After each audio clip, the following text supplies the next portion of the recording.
Assalamualaikum warahmatullahi wabarakatuh. Selamat pagi Pak Sony dan rekan-rekan semua. Pagi ini berjumpa lagi dengan kami Grup A. Saya Rizky Amalia dan rekan saya Sultan Hakim mengawali sesi pertama presentasi setelah ujian tengah semester kemarin. Nah, pagi ini kami akan mempresentasikan terkait dengan Theory of Acceptance Model pada artikel yang berjudul Measuring E-commerce Adoption Behavior Among Gen Z in Jakarta, Indonesia. Paper ini ditulis oleh Dian Lestari yang berasal dari Jurnal Analisis dan Kebijakan Ekonomi. Okay, next slide.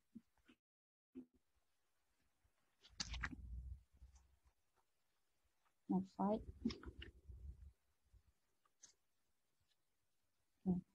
Semua dari introduction, di mana perkembangan era digital saat ini tuh berkembang dengan sangat cepat, yang memberikan peluang sekaligus tantangan bagi pengambil keputusan. Nah, skala peluang bisnis itu telah berubah dengan sangat cepat hingga mencapai 10 atau 20 kali lipat dari skala yang menggunakan saluran konvensional atau tradisional. Saat ini individu maupun bisnis itu dapat menjangkau pasar yang lebih besar yang tidak terbatas ruang dan waktu. Nah, saat ini saluran digital itu menyediakan alat canggih untuk menciptakan keterlibatan audiens, mengidentifikasi dan produktivitas di berbagai area. Nah, Lawrence dan Carr tahun 2010 itu mengungkapkan bahwa dalam memenangkan suatu persaingan, maka perusahaan itu harus mengklasifikasikan dirinya itu sebagai yang pertama itu digital first, yang selanjutnya adalah inovatif dalam menciptakan produk maupun maupun jasa yang menarik, kemudian mempertimbangkan harga dan tempat serta memanfaatkan platform e-commerce yang berbasis digital. E-commerce dianggap sebagai saluran yang terpenting dan harus dioptimalkan.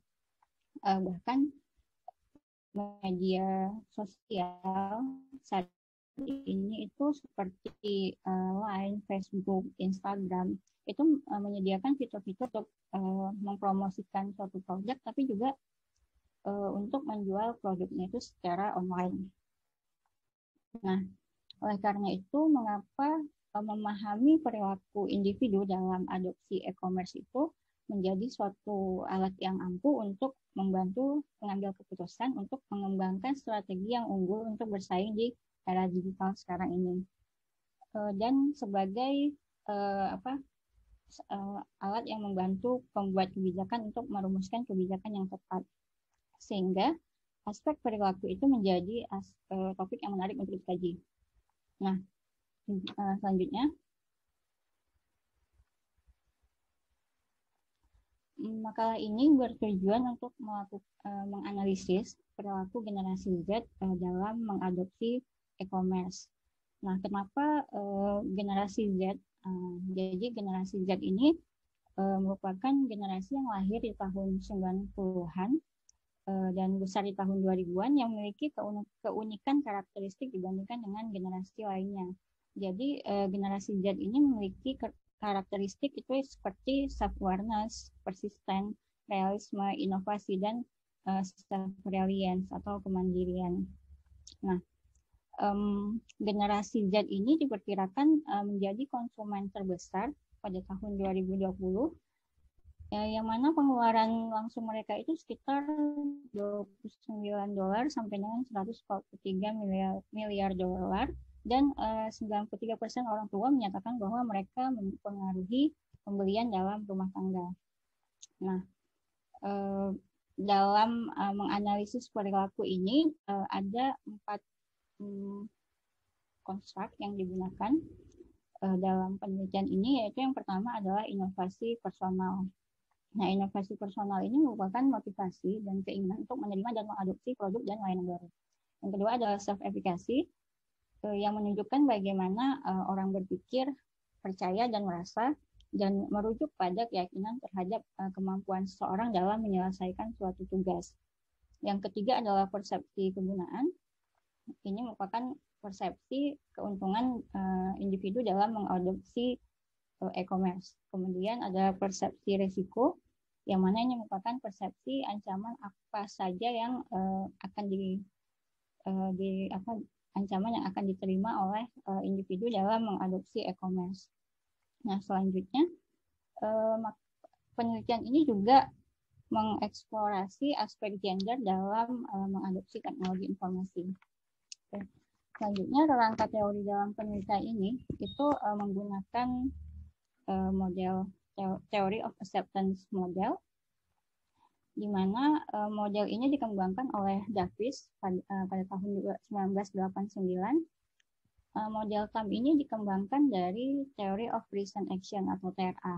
Nah, di TAM ini menambahkan dua konstruk utama dalam model TRA, yaitu persepsi kegunaan dan persepsi kemudahan penggunaan. Nah, ini secara umum untuk model TAM itu ada 5 konstruk yang digunakan untuk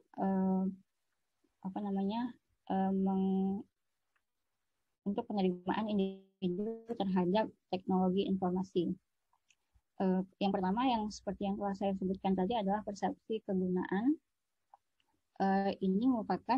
Ini didefinisikan sebagai sejauh mana seorang percaya bahwa menggunakan suatu teknologi akan meningkatkan kinerja dari pekerjaannya. Kemudian yang kedua adalah persepsi kemudahan penggunaan, yang didefinisikan sebagai sejauh mana seseorang percaya bahwa menggunakan teknologi itu akan bebas dari usaha-usaha yang berat.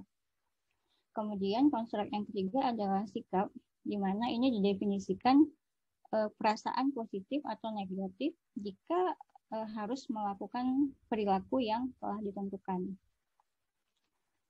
Konstruk kelima adalah minat perilaku, yang merupakan suatu keyakinan seseorang untuk melakukan perilaku tertentu. Dan yang kelima adalah konstruk perilaku yang didefinisikan sebagai tindakan yang dilakukan seseorang. Nah, dalam konteks sistem teknologi informasi, perilaku ini merupakan penggunaan sesungguhnya dari teknologi informasi. Next. Ini adalah model pengembangan TAM.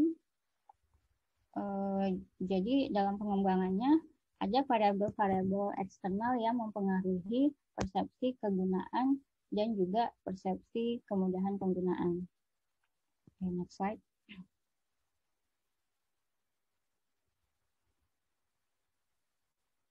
Okay.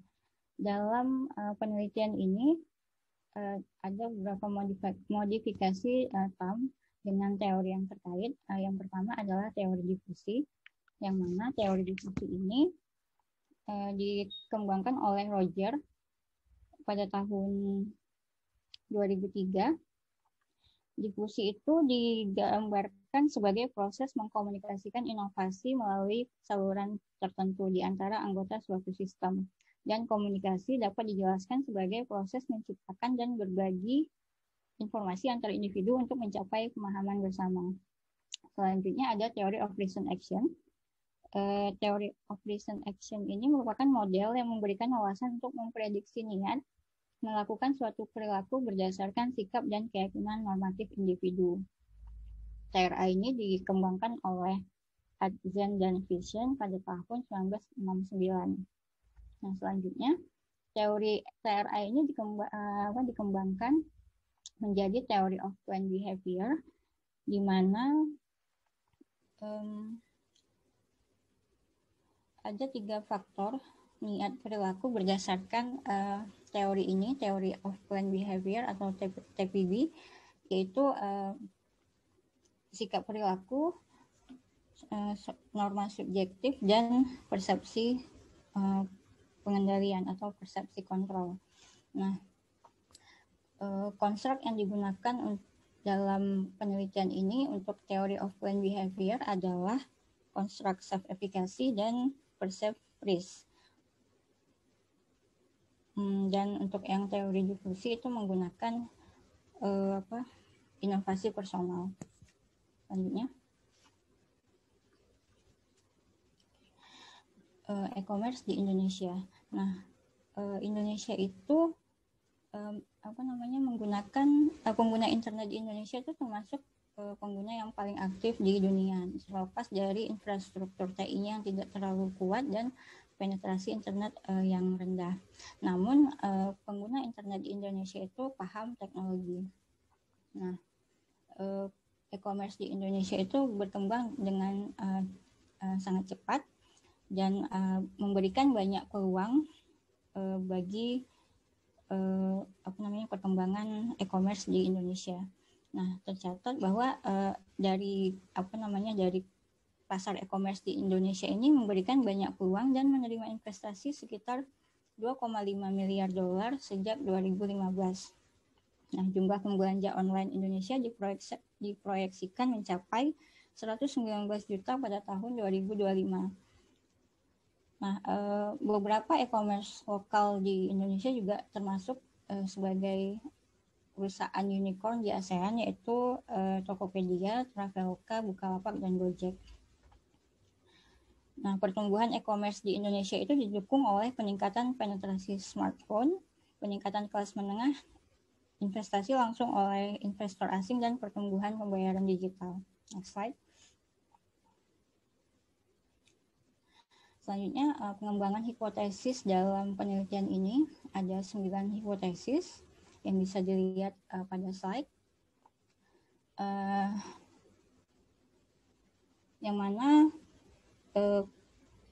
faktor inovasi personal, self-efficacy, dan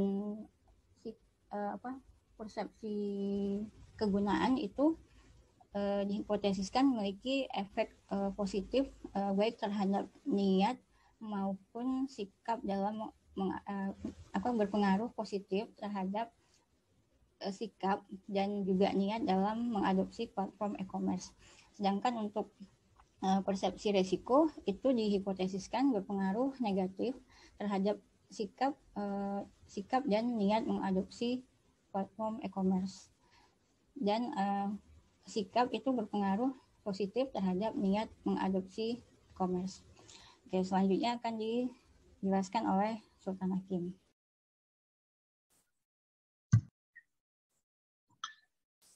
Baik, berikut adalah metode penelitian yang digunakan pada paper kali ini. Bahwasanya yang akan saya bahas di metode penelitian ini adalah data dan sampel, analisis data, instrumen survei, dan yang terakhir karakteristik responden.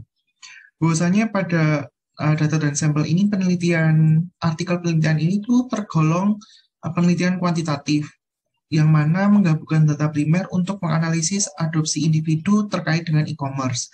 Nah, untuk mengumpulkan data, si peneliti melakukan survei secara daring dan luring. Teknik pengambilan sampelnya menggunakan purposive sampling, yang mana semua partisipan memiliki pengalaman untuk menggunakan e-commerce, punya akun media sosial, usia maksimal 25 tahun karena tergolong Gen Z itu tadi, dan terdaftar sebagai mahasiswa di Jakarta. Nah, mahasiswa ini disurvei secara luring dan daring dan diberitahu dengan jelas kalau penelitian ini berkaitan dengan persepsi responden terkait dengan adopsi e-commerce. Total data yang valid ada 1047 dan studi ini atau penelitian ini berfokus untuk niat untuk mengadopsi daripada perilakunya karena sebagian besar mahasiswa di Jakarta belum memperoleh penghasilan secara reguler. Yang kedua adalah analisis data, yang mana kita tahu bahwa di artikel juga sudah tertulis bahwasanya untuk pengujian model serta penilaian reliabilitas dan validitas dilakukan dengan menggunakan Smart PLS dan SEM atau bahasa Indonesia pemodelan persamaan struktural. Analisis model struktural ini digunakan dengan menggunakan 3 tahap, yaitu outer model, inner model, dan hypothesis analysis. Lalu Smart PLS ini digunakan pada penelitian ini karena dapat menganalisis banyak jenis data yang mana yang digunakan yaitu rasio, interval, skala Likert, dan lain-lain sebagainya. Lalu Smart PLS ini ditengarai juga memiliki fitur canggih dan tidak perlu beberapa asumsi seperti normalitas dan ukuran sampel yang besar. Lalu kita menuju ke instrumen survei. Bahwasanya untuk memperoleh wawasan dari responden, artikel ini membahas beberapa item yang ada di angket surveinya itu sendiri. Bahwasanya inovasi pribadi diukur dengan menggunakan item yang dikembangkan oleh Agarwal dan Prasad serta Hong et al. Lalu self-efficacy diukur dari menggunakan variabel yang dimodifikasi oleh Hong et al. Kegunaan yang dirasakan diukur dengan mengadopsi yang dikembangkan oleh Thompson et al., Davis, dan Hong et al. Lalu rasio yang dirasakan ini diukur dengan item yang diadaptasi dari Sala dan Sasaku. Lalu sikap dikembangkan oleh Wang dan Liu, dan niat untuk mengadopsi diukur menggunakan item yang diadaptasi oleh Davis serta Hong et al., lalu ditambah lagi dari Wang. Sedikit penyesuaian dilakukan untuk menyesuaikan item dengan tujuan penelitian artikel ini. Item-item tersebut dikelompokkan dalam setiap variabel dalam kuesioner, dan semua variabel ini diukur menggunakan skala Likert, di mana respon 1 menggunakan ketidakpastian yang kuat, lalu respon 5 menunjukkan persetujuan atas angket pada instrumen survei yang kuat. Dan yang terakhir adalah karakteristik dari responden. Teman-teman sekalian bisa melihat untuk merujuk ke tabel 3.1 yang sudah menunjukkan terkait dengan karakteristik responden, bahwa dari semua peserta 63-nya itu adalah perempuan dan 37-nya itu adalah laki-laki dengan usia rata-rata 17 hingga 25 tahun. Sebagian besar responden menunjukkan pengeluaran yang relatif rendah, mulai dari di bawah 1 juta rupiah hingga 3 juta rupiah. Lalu media sosial yang dianggap paling favorit yaitu Instagram, WhatsApp, dan Line. Berdasarkan data tersebut, mahasiswa lebih memilih untuk menggunakan smartphone sebagai alat untuk berbelanja. Lalu Shopee sebagai media sosial, terutama Instagram, lalu Tokopedia muncul sebagai alat yang dianggap penting bagi individu maupun pemilik bisnis. Responden tersebut melaporkan bahwa mereka sering istilahnya mencek out transaksi melalui transfer bank atau ATM, tapi menggunakan metode banking yang cukup tinggi dan meningkat. Lalu pemilik bisnis juga harus menyadari ketersediaan media transaksi, sedangkan dari sisi pemerintah juga harus melengkapi roadmap dari industri e-commerce yang ada di Indonesia, terutama regulasi untuk data transfer dan dana yang ada melalui internet. Lalu kita merujuk pada hasil dari penelitian. Bahwasanya didapatkan bahwa hipotesis 1 yaitu personal inovatif itu berpengaruh positif terhadap sikap yang didukung oleh pernyataan dari Amorso dan Lim, Lu, serta Turan et al. Yang menyatakan bahwasanya inovasi pribadi berpengaruh positif terhadap sikap. Nah, temuan ini menjelaskan bahwasanya responden yang memiliki kemampuan untuk mengadopsi ide dan praktik serta menerima adanya perubahan memiliki kecenderungan lebih tinggi untuk mengevaluasi sistem e-commerce dengan baik. Lalu individu yang tergabung dalam generasi Z atau Gen Z dapat dicirikan sebagai orang yang inovatif dengan kecenderungan untuk mengintegrasikan kreativitas dan imajinasi, mengarahkan mahasiswa untuk menguji, mengadopsi, serta mengevaluasi ide-ide baru dari situasi sekitarnya.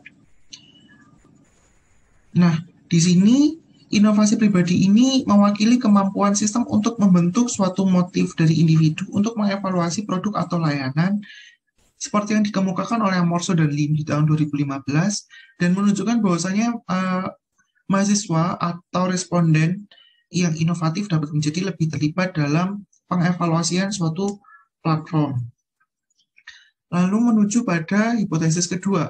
Nah, di sini hipotesis kedua itu tidak didukung karena menunjukkan bahwasanya mahasiswa yang memiliki kemampuan lebih tinggi untuk mengadopsi ide-ide baru atau inovatif ini tidak selalu memiliki niat perilaku untuk menggunakan platform e-commerce, yang mana terdapat kecenderungan bahwasanya mahasiswa untuk mengadopsi sistem e-commerce ini tidak selalu didukung oleh personal inovatif dan faktor lain mungkin memiliki pengaruh yang lebih tinggi terhadap niat dari mahasiswa atau responden itu sendiri. Bahwasanya individu dengan tingkat inovasi pribadi atau personal inovatif yang tinggi diharapkan memiliki tingkat yang lebih tinggi dalam mengadopsi produk atau layanan baru. Lalu di sini temuan dari artikel ini menunjukkan bahwasanya mahasiswa lebih suka mengevaluasi platform terlebih dahulu sebelum mengadopsi platform secara emosional. Jika responnya kurang baik, maka si mahasiswa atau responden ini tidak akan berniat untuk mengadopsi. Pengambil keputusan harus menyadari kalau mereka harus membuat produk atau layanan yang kuat yang memicu keingintahuan dari Gen Z untuk mengadopsi, yang dapat mendorong mereka untuk mengadopsi tanpa mengevaluasi suatu platform dari e-commerce itu sendiri. Menuju pada hipotesis 3, bahwasanya self-efficacy mencerminkan keyakinan bahwa mahasiswa mampu untuk melaksanakan suatu tugas. Nah, hasil dari penelitian ini menunjukkan kalau self-efficacy berpengaruh positif terhadap sikap. Penelitian ini menunjukkan bahwa semakin tinggi tingkat kepercayaan dalam menggunakan platform e-commerce, maka semakin tinggi pula kecenderungan untuk mengevaluasi sistem tersebut. Di hipotesis keempat juga didukung atau supported. Ketika mahasiswa sudah yakin kalau mereka dapat menggunakan sistem e-commerce, mereka memiliki preferensi yang lebih tinggi untuk mengadopsi sistem tersebut. Dapat juga disimpulkan kalau mahasiswa Gen Z di Jakarta relatif mempunyai self-confidence yang cukup dalam mengoperasikan platform dari e-commerce itu sendiri. Selain itu, Bandura di penelitian sebelumnya mencatat kalau individu dengan rasa tingkat percaya diri yang rendah akan menghindari tugas-tugas yang sulit dan mungkin akan menganggap tugas tersebut sebagai ancaman. Nah, bahwasanya di sini self-efficacy itu adalah keyakinan kalau individu mampu untuk menghasilkan efek yang diinginkan, bertindak terus-menerus, dan untuk mencapai tujuannya, serta mengalami emosi termasuk kecemasan dan depresi dalam pengambilan suatu keputusan. Dan ini dijelaskan oleh Bandura dan Locke di tahun 2003.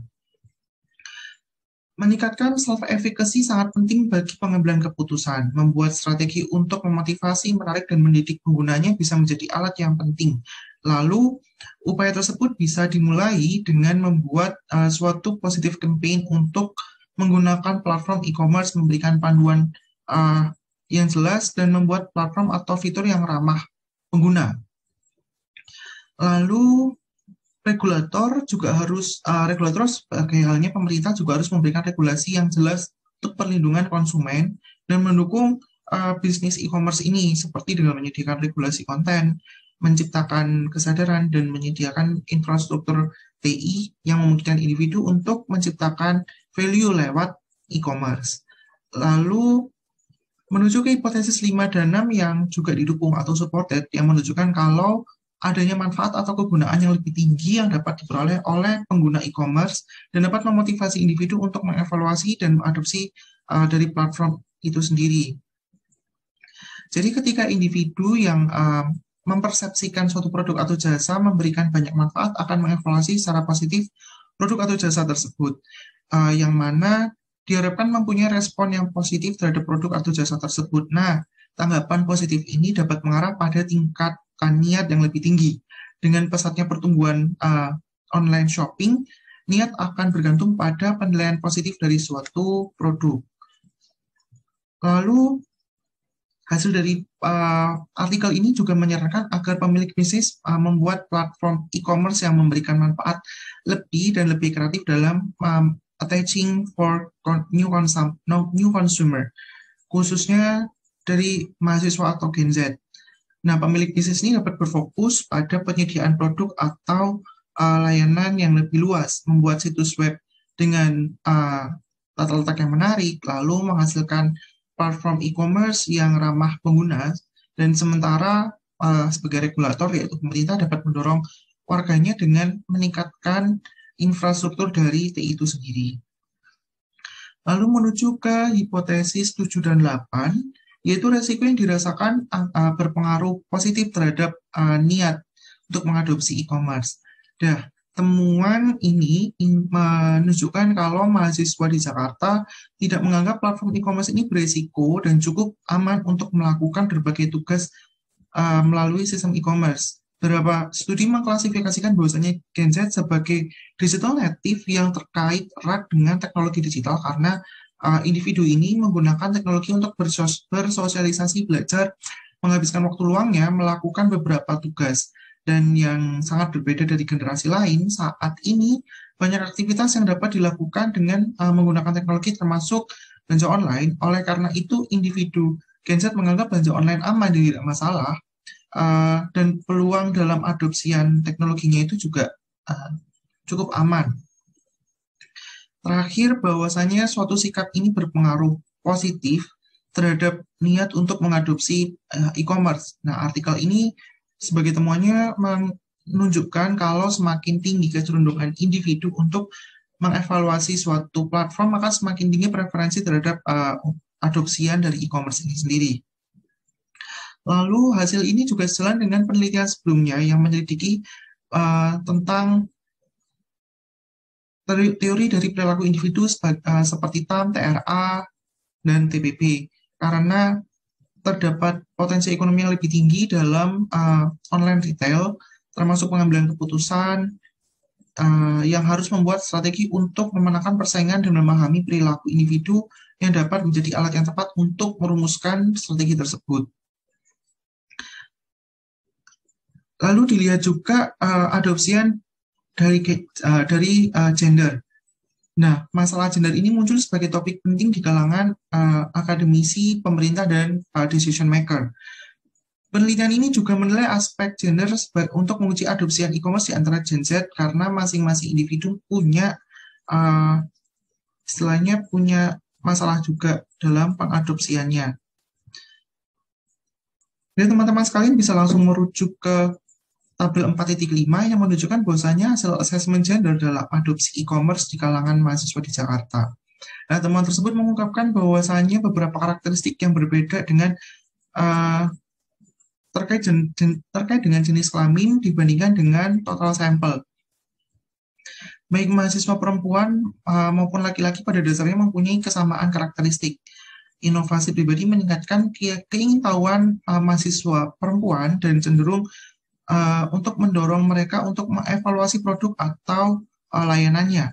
Ada kecenderungan dari mahasiswa perempuan untuk melakukan evaluasi secara rinci sebelum mengambil suatu keputusan dan menjelaskan bahwasanya mereka tidak berniat untuk mengadopsi sebelum mengevaluasi produk. Jika mereka mempunyai respon negatif terhadap satu produk, termasuk e-commerce, mereka tidak akan terus untuk mengadopsinya. Lalu di sini, jika e-commerce ini dianggap sebagai platform dengan banyak manfaat, baik mahasiswa laki-laki maupun perempuan akan termotivasi untuk mengevaluasi dan mengadopsinya. Dari perspektif risiko, platform yang lebih aman untuk memotivasi mahasiswa untuk menganggap platform tersebut kurang risiko. Jadi kembali lagi untuk reverse ke tabel yang ada di hadapan rekan-rekan sekalian, bahwasanya baik mahasiswa laki-laki dan perempuan menganggap platform e-commerce ini kurang berisiko, lalu mendorong mereka untuk mengevaluasi dan mengadopsi dari platform tersebut.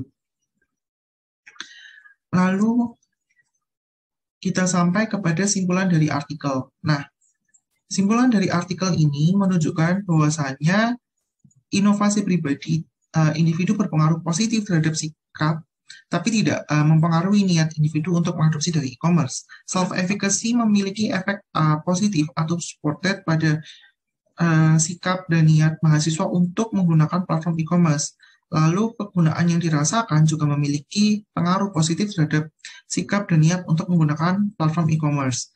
Risiko yang dirasakan ternyata punya efek positif pada sikap dan niat untuk menggunakan platform e-commerce. Lalu sikap untuk memotivasi mahasiswa untuk mengadopsi platform e-commerce.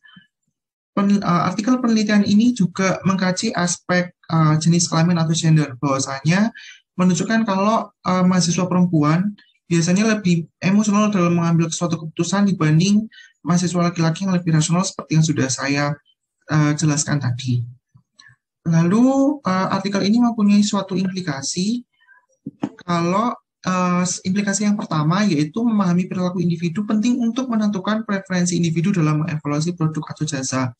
Lalu implikasi kedua, pengambilan keputusan harus memotivasi konsumennya dengan membuat suatu campaign, konten, atau tata letak pada aplikasi e-commerce yang lebih mudah diakses dan meningkatkan keyakinan konsumen kalau mereka dapat mengoperasikan, menggunakan, dan mengadopsi platform e-commerce. Lalu yang terakhir, hingga saat ini Indonesia masih memiliki infrastruktur TI yang kurang memadai dan regulasi yang kurang kuat.